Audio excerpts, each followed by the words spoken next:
Saudara-saudaraku yang terkasih di dalam Yesus Kristus, salam jumpa dan jumpa lagi. Sangat senang berjumpa dengan saudara-saudara di dalam firman Tuhan. Firman yang menguatkan kita menjalani hari-hari kehidupan kita.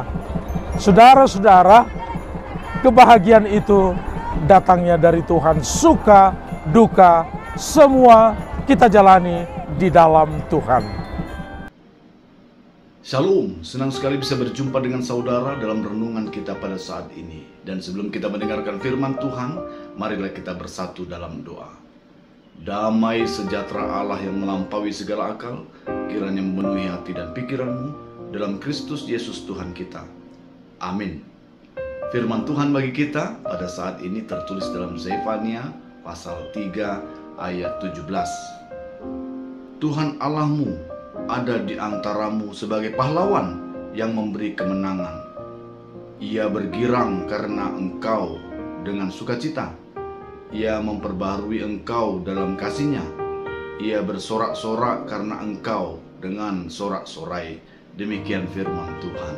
Bapak, Ibu, saudara-saudari yang terkasih dalam nama Tuhan Yesus Kristus, terkadang kita tidak menyadari bahwa dalam keberuntungan hidup kita ada peranan di balik layar dari semua yang kita terima, yaitu Tuhan.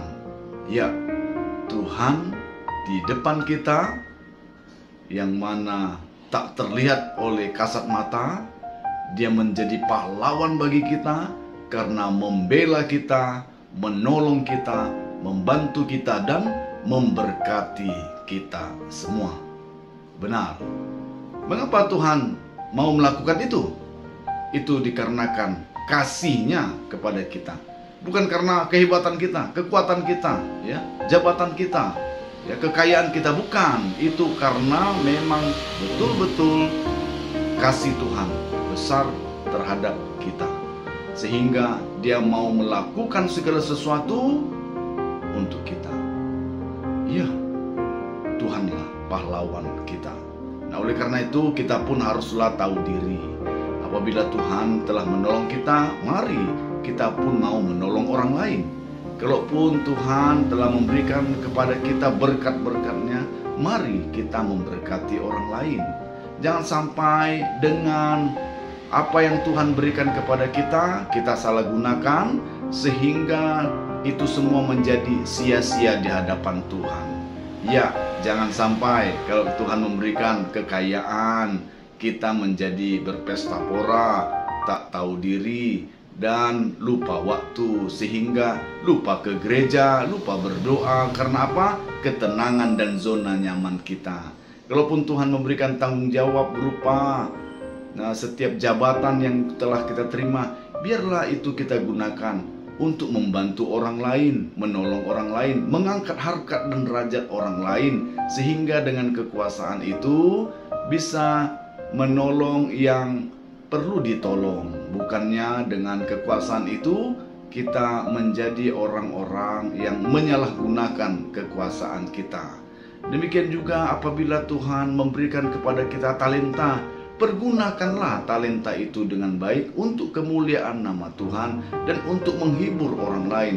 Jangan sampai dengan talenta ini kita menunjukkan kesombongan kita, ya, keangkuhan kita, sehingga dengan pamer yang kita lakukan sia-sialah apa yang Tuhan berikan. Justru dengan berkat Tuhan, pertolongan Tuhan, supaya kita tahu diri sesungguhnya kita bukan apa-apa sehingga harus ditolong. Sesungguhnya kita tak berdaya sehingga harus dibantu.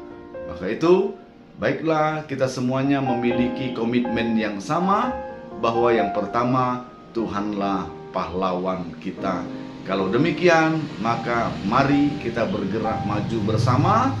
Kiranya kita memuji Tuhan, bersyukur pada Tuhan, dan mengandalkan Tuhan selalu. Yang kedua, mengaplikasikan semuanya itu dengan membantu orang lain, menolong orang lain, dan bahkan membawa banyak orang datang kepada Kristus karena janji keselamatan janji berkat yang ada pada kita bukan berhenti pada kita saja, namun orang-orang yang di sekitar kita membutuhkan pertolongan, berita, kabar baik harus kita sebarkan bagi mereka sehingga mereka punya kesempatan datang kepada Tuhan dalam Yesus Kristus. Kiranya Tuhan memberkati kita semua, tetap semangat di dalam Tuhan, dan kiranya terus mengandalkan Tuhan. Jangan lupa untuk bahagia. Amin. Kita bersatu dalam doa. Terima kasih Tuhan, Engkau pahlawan kami, penolong kami. Kami sungguh-sungguh menyadari itu. Terbukti begitu banyak mujizat yang kami terima, begitu banyak kemudahan yang kami dapat, karena kalau hanya mengandalkan kekuatan kami lemah. Kalau mengandalkan hikmat dan jabatan kami tak berdaya. Oleh karena itu Tuhan, kiranya Tuhan lanjutkan kasih-Mu terhadap kami semua melalui tindakan dan juga melalui pelayanan kami, pekerjaan kami di tengah-tengah kehidupan ini, sehingga menjadi berkat bagi sesama, kebanggaan bagi Allah, kemuliaan bagi Tuhan kami. Terima kasih, kami serahkan seluruh hidup kami ke dalam tangan-Mu. Dalam nama Yesus Kristus kami ucap syukur dan berdoa. Amin. Ya, kita akan bertemu dalam renungan-renungan berikutnya, dan andalkanlah Tuhan selalu. Jangan lupa untuk berbahagia. Amin.